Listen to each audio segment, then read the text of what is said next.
Welcome to Tech Talk. There's a paradox unfolding in the construction industry right now that seems almost impossible. Demand for new buildings has never been higher.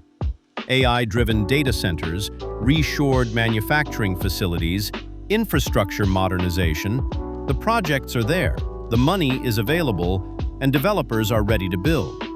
Yet according to Deloitte's 2026 Engineering and Construction Industry Outlook, the industry is struggling to deliver. This is the story of the boom that nobody can actually build. The paradox defined. On one side, you have unprecedented demand. Data center power requirements are projected to grow fivefold by 2035, from 33 gigawatts to 176 gigawatts. Government policies are encouraging manufacturing to return to American soil. Cities need housing. Infrastructure is aging. The work exists. On the other side, you have an industry that's running out of capacity to meet that demand. The construction sector needs 499,000 new workers by 2026 just to maintain current output levels, let alone grow. Material costs have hit 40-year highs. Supply chains that executives describe as fragile are straining under pressure.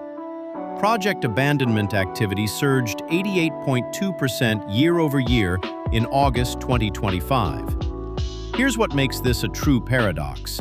The more demand increases, the harder it becomes to fulfill. When data centers compete for electricians, housing projects can't find them.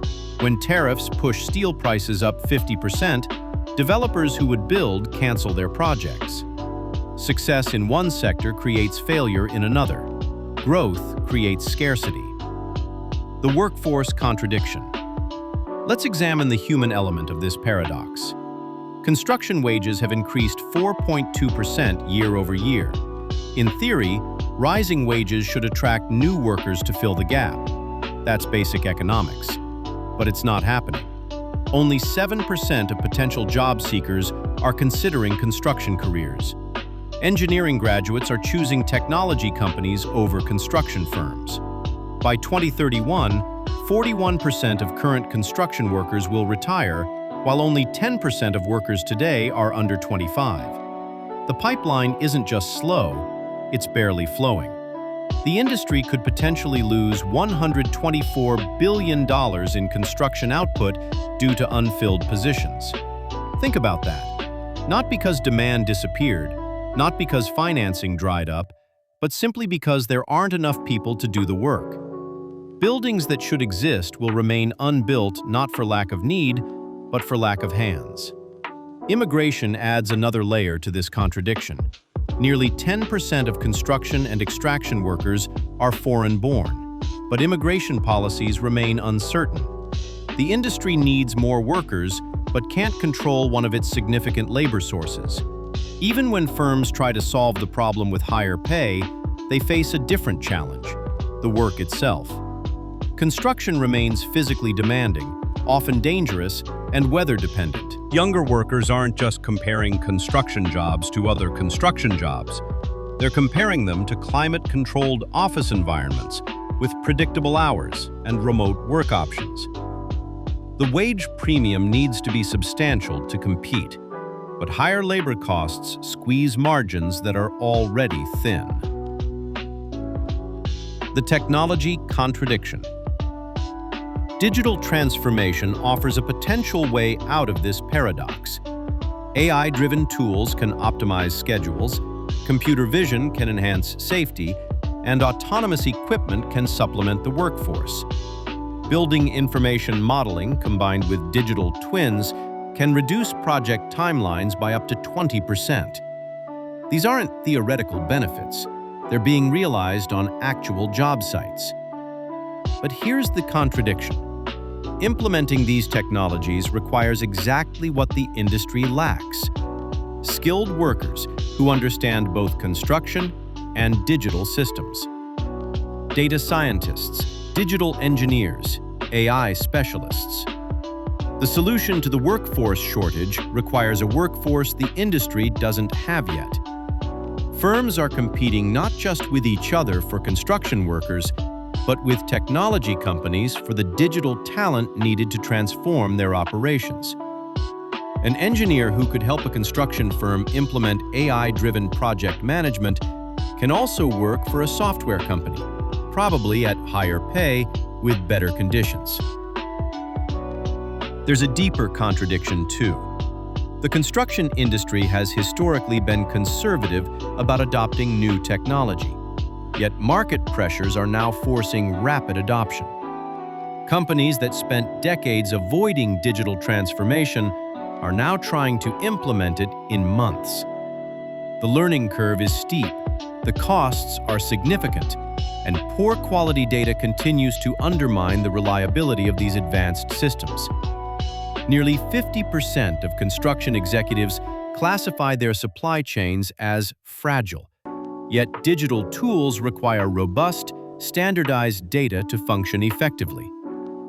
The industry needs digital transformation to overcome its challenges, but its current operational reality makes digital transformation difficult to execute well. The financial contradiction. Let's talk about money. Construction projects are being announced. Developers have financing. Investment is available. Yet project abandonment activity surged 88.2% year-over-year in August 2025. Tariffs on steel and aluminum reached up to 50%, pushing the effective tariff rate for construction goods to a 40-year high of 25% to 30%. Material prices have been rising steadily since May 2025. For construction firms operating on thin margins, often just 3 to 5%, these increases are catastrophic. Here's the financial paradox. Firms win contracts based on cost estimates, but those estimates become outdated before construction begins. A contractor bids on a project with steel at one price, wins the bid, then watches material costs spike 30% before breaking ground.